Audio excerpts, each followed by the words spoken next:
Northville, we're filling up a bird feeder to attract some local birds. We're starting off with plenty of seeds so birds can take their time to get their share of food.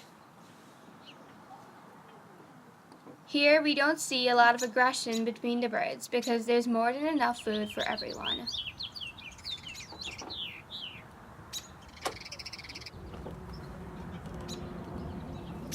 After a while, the birds eat up most of the seeds and have to fight for their food.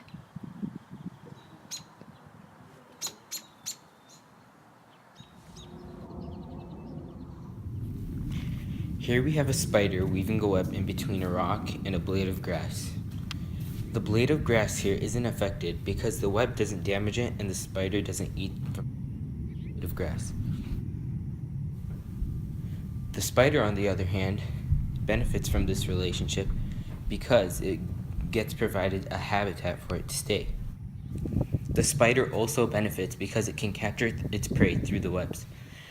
This prey is used as a source of food. In this picture, a spider captured a small insect in its web. And in this one, a spider captured a grasshopper. Flowers provide nectar for the bees. The bee uses the sugar-like liquid to make honey. But as the bee flies from flower to flower, little does it know that tiny grains of nectar get stuck to the bee. And when the bee moves from flower to flower, it's moving the pollen without even knowing it. And pollen is necessary for the flowers because it allows them to reproduce. In this relationship, both species benefit.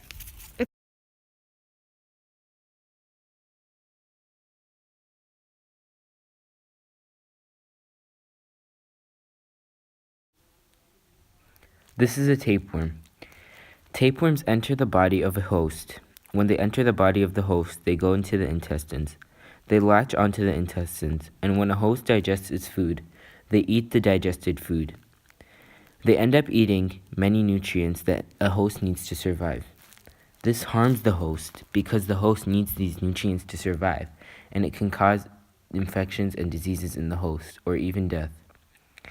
In this relationship, the tapeworm benefits because it gets food from the intestines of the host, while the host gets harmed because it doesn't have the nutrients it needs to survive.